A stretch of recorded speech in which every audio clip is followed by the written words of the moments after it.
Hi, welcome to this Dodgeball refereeing instructional video. First, let me thank you on behalf of the Boys and Girls Club of Milford, Connecticut for volunteering in this Saturday's Dodgeball tournament. This is a fantastic fundraiser for our club, and it's great folks like you that make this happen. In the next few minutes, I'm going to go over a few of the basic rules, show you a few examples, and talk about how they apply. Thank you for volunteering, so now let's get to it. Hi, welcome back. This is Tom again. This is my friend Stephanie, and she's going to help me demonstrate some of the rules today. Alright, so we're going to start at the very beginning, what's called the opening rush. Each team is allowed to have 6 players on the court at any given time. What will happen is each player lines up behind the attack line, and once the opening whistle sounds, which you will do as the official, players are allowed to run towards the center line and grab balls that are immediately to their right. So let me show you what that looks like. Steph, could you please get over on that side? Steph, please raise your right hand. Alright, this is my right hand here. What's going to happen is the attack line, which is approximately 10 feet back from the center line, which is where all the balls will be placed right in the middle. What will happen is I will say, or you as the official will say go, give some kind of a signal, probably a whistle, and then each player is allowed to run towards the center line. There will be balls to the right of each team. Only these 3 balls I'm eligible to grab because they're on my right, and only these 3 the other team will be eligible to grab because they're on that right. Once those balls are grabbed, each team must take that ball and run past the attack line before the ball can be thrown. Because in the middle is the neutral zone. If something is thrown in the neutral zone, it doesn't count. So the only way a throw is eligible to land on another player is if it's beyond the attack line, which would be clearly marked on the court. And then once the ball is past the attack line, the game can begin. Alright, so now your game has begun. Let's go over some of the basic rules. What you're going to see is on the court is you're going to see several lines. You'll see a center line, which will be where the balls are lined up, as we talked about. Each team having an attack line, which is about 10 feet back. And then also around the court, there's going to be an out-of-bounds line. So let's pretend that these cars, however uneven, are your out-of-bounds line. If a player steps out of bounds, he's out, or she's out, no matter what. Now it's up to you as the referee to make that decision, only when the players dispute the call. The first chance to make a call actually goes to the player. As a referee or the tiebreaker, we try to use the honor system whenever possible. Alright, so now we're going to talk about the different ways to get players out.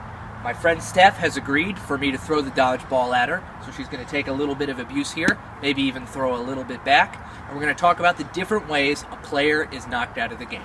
The first and most common way is when a ball hits that player below the shoulders. Steph, could you please put that ball down? Now remember, at all times, the player throwing has to be behind the attack line. If the player throws behind the attack line and hits the player below the shoulders, the player that gets hit by the ball, like they say in baseball, is out. Okay, that's the most easy, most straightforward way. Remember that the hit has to be below the shoulders. If the hit comes above the shoulders, comes to the head or to the neck, that is a technical foul, and that section is discussed a little bit later in this video. And now the next most common way of a player becoming out is when a live player catches a live ball.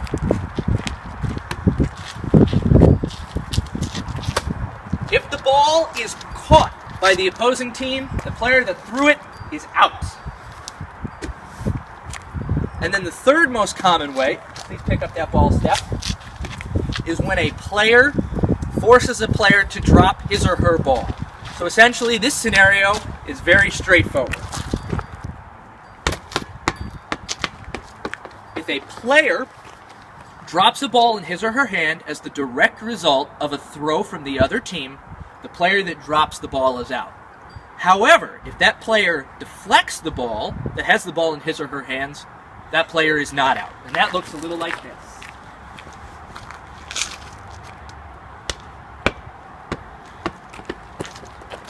And then the last way to get a player becomes out is really through that player's own fault.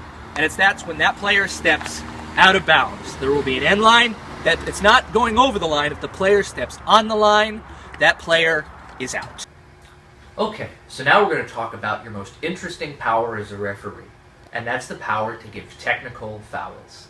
The purpose of a technical foul is to make sure that players abide by the spirit of the game.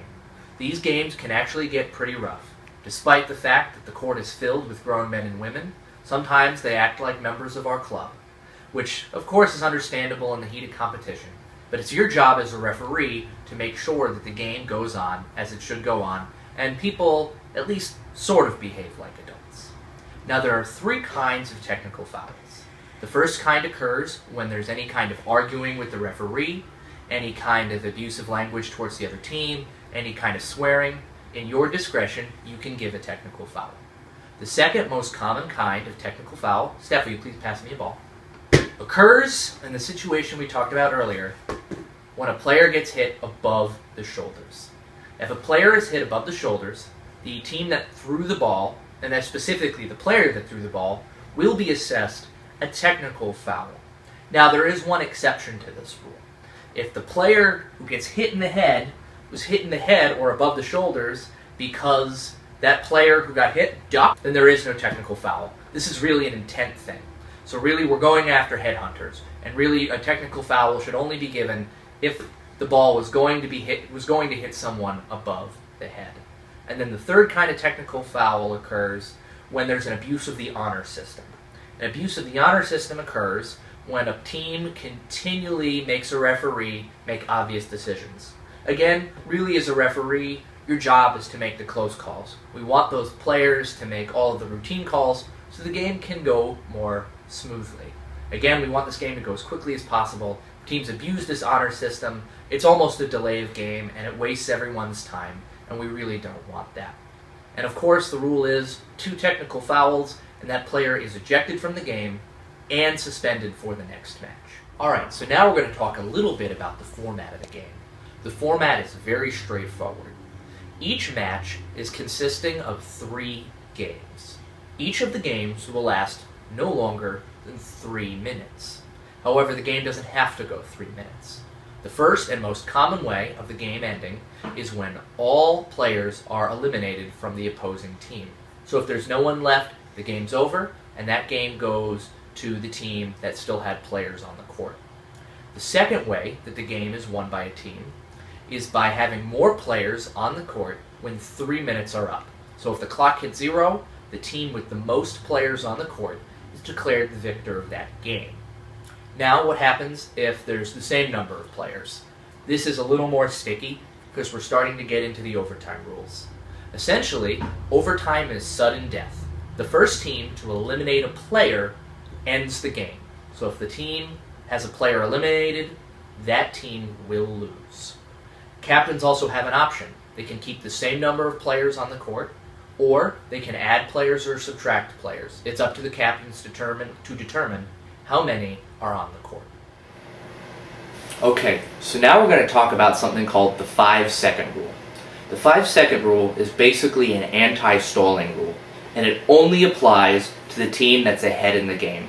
Basically, this rule was designed so that the team that's in charge, that's in the lead in the game, can't just hold on to the balls and let the clock run out. It's like the shot clock in basketball. So the team that's in front, meaning the team that has more players still in the game, cannot hold a dodgeball longer than 5 seconds. If that player who has a ball holds onto it for more than 5 seconds, you as the official will make the call, and there's a 3-step penalty process. For the first violation, what happens is the game is stopped and the number of balls is equalized. So the team that has more balls now has the same number as the other team. If there's another 5-second violation, there's the equivalent of a penalty kick in soccer where one team on the trailing side gets an unobstructed throw from behind the attack line at a player on the other team. So there's no holding the ball, there's no defense, the player just gets a free throw. And then finally, if there's a third violation from a player, he is kicked out of the game. Thank you for taking the time to watch this video. And most importantly, thank you for volunteering your time for the Boys and Girls Club of Milford. Again, like I said in the beginning, without you, this doesn't really work. So thanks for coming out, and I hope you have a good time.